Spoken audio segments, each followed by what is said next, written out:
na kanina. No, just a big. Oh, it's okay. Big ka na big. James. James 8 ang malagol. Give me one. Masalang asin. It tastes like, taste that one first. No difference. It looks like apple also. Tapos, I will sit in front. The palai. You get the blank. That's their farm. We will do the rice. I will put palai in the tempo and then I will try to. In Philippines, people always serve Coca-Cola to the worker. See, Philippines like cold drink and all, and it's really cheap price. Our worker only 150 pesos. Oh look, second round. Good afternoon. Very hard work. Very hard work.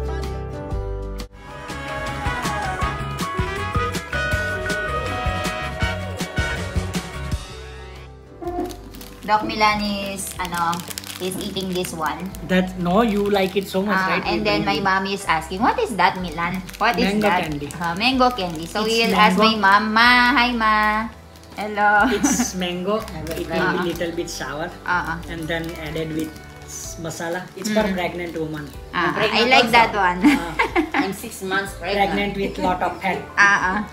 Pregnant na. Go in, No, you will throw it. You will just do like that. So I will Yes. put. No, me na.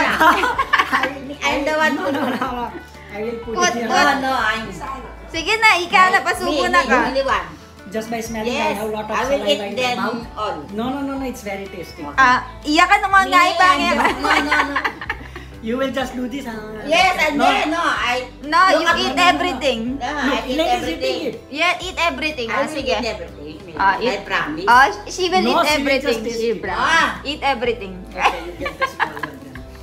Small one na I will kanina. No, just a big. Oh, it's okay. Big I will ka na save it big. for James.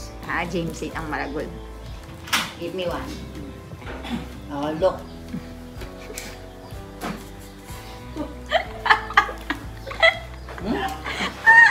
Masala?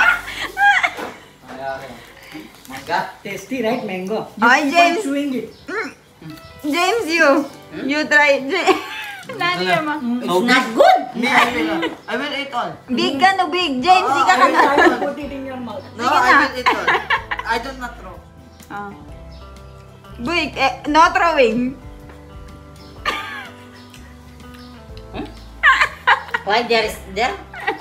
Mango. Kapalok. Mangga? Kapalok. I don't like. Very sour. Ang beng. Pasubok na anda ng beng. Ay, subukan na daw. Niya. Give one piece. Give to Tita Beng. She will try. Look at you! Sour! Alam ni James, nakatsura na. Kakbang na lang. Dars, ika Dars. Subukan Ay, na. pangalan ko niya mo. Subukan na, buwan. Ang sakal ko na siya. Lama ba yung mangga? Lano yan. It's mango. She become red already. Look. Ay, I don't like. Mangas ng laba mo. This is a mango not ripe. No, Not right, mango. Not right. Not ripe. Labi ka This is sour eh. Sour na. That's why pregnant women like it. Kati ka ka, tikman me. Tikman, awa. Tikman me, Ben. Ang buro yan. Takman me ba Kat, dali? takman me, ba mo ni Kat? Don't like. Kat, Mm. takman me ba ni? Loko me pa yung Buo mo ng katalan. buo. Kakaligo lang. Buo. Buo, buo! Buo. Buo, buo! Buo nga. Bila. Buo! Buhay may alasan. Buo! Yoyo mo yan. Yang subukan mo. Everything. Langot. Keep on chewing. Chew. Chuchu. Yoyo mo yan yan. Eh, apa? Very sour. This is menu kaya. This is how it looks like, oh. Masarap ya kaya, eh, bre? No? They don't like? Because it's very, Very sour. Masim? Masim. Masim. Masalang asin. It tastes like whole packet of masala with asin. I will eat. My mom bought cherry apple for me. So, ayan. Doc Milan will taste. She's just washing it. It's apple, right? Oo, cherry apple. No difference. Taste it. Taste that one first. No difference. It look like apple also. Apple but small version. I think this apple don't grow in cold. That's why it's small. Check. How is it different from normal apple? It's sweet. Same, no? The texture same also. To same. Even the taste Mm-mm. same to same. It's sweet. Yummy. Not sweet. Not sweet. Not sweet. Same like other apple. Same lakano like apple. Let me go and taste. Oh, wash one for me. I will eat. I will try. Guys, hello. This is the harvest of palai. Fresh, right? Fresh. Yes. You was driving, no? I saw you. Where do you stop? This much? So many? That's not the harvest. You sleep. I was sleeping. Yes, When you are harvesting, I am sleeping. next time there's When? there's no. Yes, but after how many days? 5 days. 5 days. After 5 days again. Okay. I will sit in front, not in the back. I don't know you.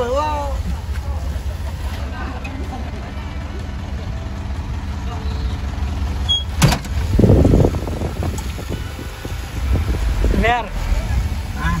Where we will go? There I get the rice. It's very, Yes. Ichi, Yes. palai. Yes. So we will check out the palai business of my father-in-law. They will gather up the palai. You get the Milan. Milan. You atras. Okay. So that's their farm. And then that's rice. Palai. Very good scenario, guys. Philippines have very good nature, landscape wise. Look at the mountain there. Oh. Look.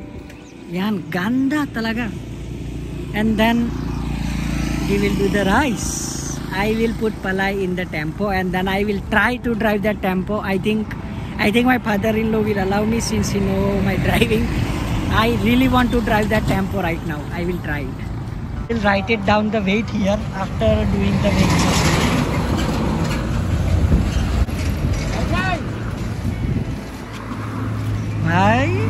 Very hard working.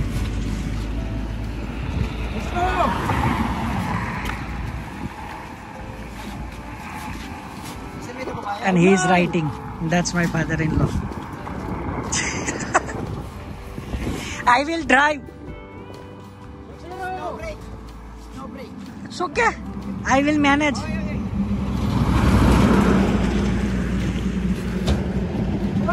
Look at the technique, guys. Huh? Yeah. Hard. Very hard. I will try.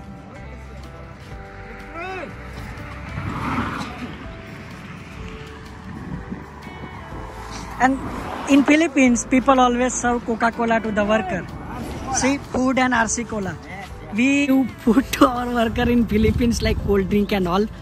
And it's really cheap price, our worker, only 150 peso per day. And then we don't even give them any food and all. But here, people give their worker food and then RC Cola, cold drink with ice, and even sometimes drink in the night. Unga. Yeah, guys, so it's about to get finished. This is the farm of my father-in-law. And then it's about to finish. Oh, look. Second round, right? And then after 5 days, they will do that one harvest, that thing. And this is the main road. Next time, they will plant corn here and rice here. Ayan, dumating na. Ba, ikaw ang nagda-drive. Hay, yan pa pag-drive yan. Antay, ano kayo yung dinalas na itong guys? Ay, Diyos ko, mag-drive Doc Milan. Yes, Napabiyasa ya pala ya. Na. Balo na paling truck. Ayan guys, oh, nag-aano na siya. Sulod pa parang chinelas na. Ba, mga na kayo ba? Wala. May night friend. Taka na. Atras niyo pa yan. Biyasa yo.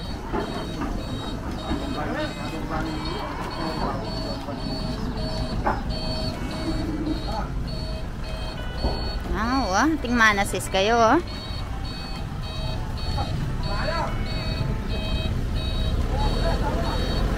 Atras, atras.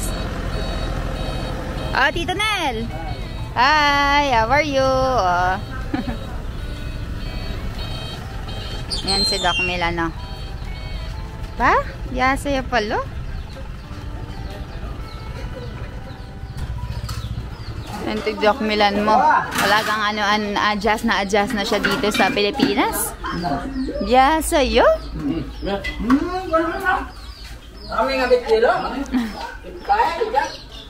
So guys, I have parked this tempo already exact.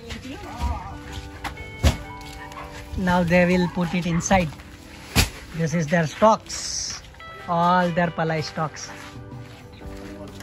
Hi Tito Nel. Hello. Good afternoon, good afternoon. Very hard work. Very hard work. No money. I know, right? Walang hirap, wala sarap. Hi guys, so nandito ako ngayon sa kwarto and kanina napansin niyo dun sa mga videos na in-upload ko.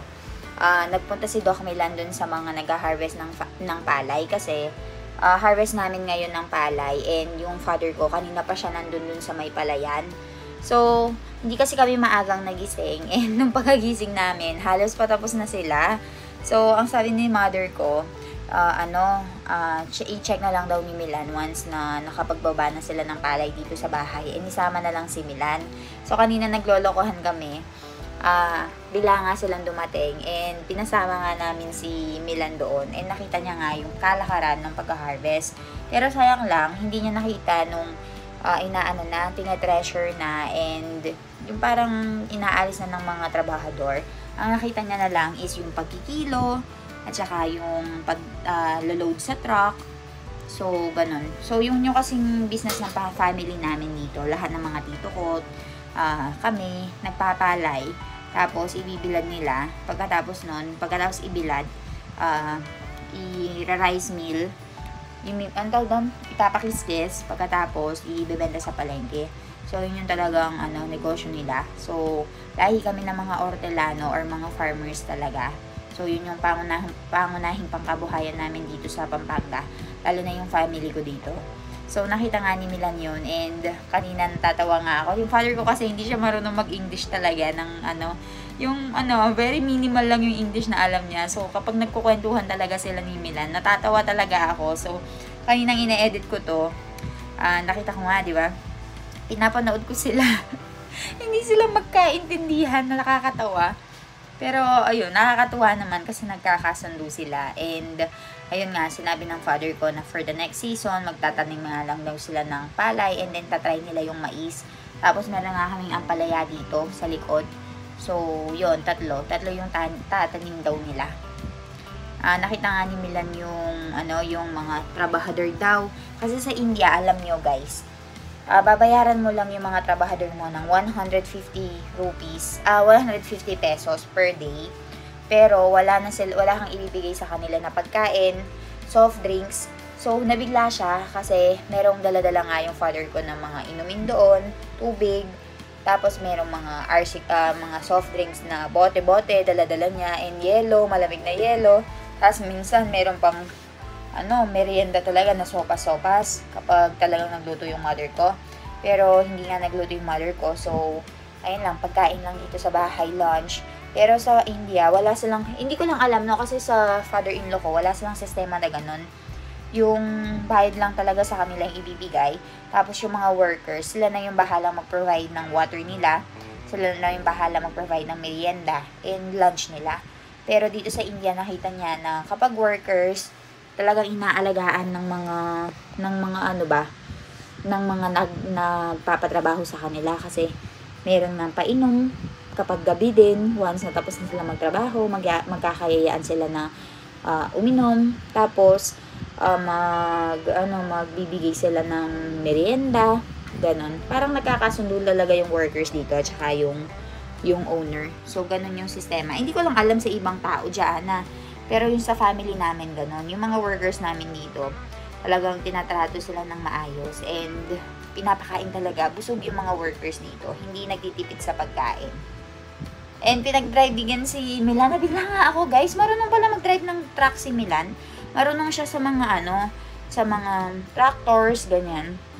Marunong siya sa sasakyan at saka sa mga tricycles and bike. Pero hindi ko sure na marunong pala siya sa truck. Considering na yung brake ng truck, medyo mahina na. So, tinuruan daw siya ng papa ko. And ayun, na-drive naman niya. So, ayun guys, walang masyadong ganap ngayon. Yun lang, nag-harvest kami ng palay ngayon. And sa mga susunod na araw, after 5 days na may harvest na naman. So, try natin si Doc Milan na ipakita sa kanya yung buong process. And then, ayun, balitaan ko na lang kayo sa mga susunod na kaganapan. We'll see you tomorrow. Bye-bye!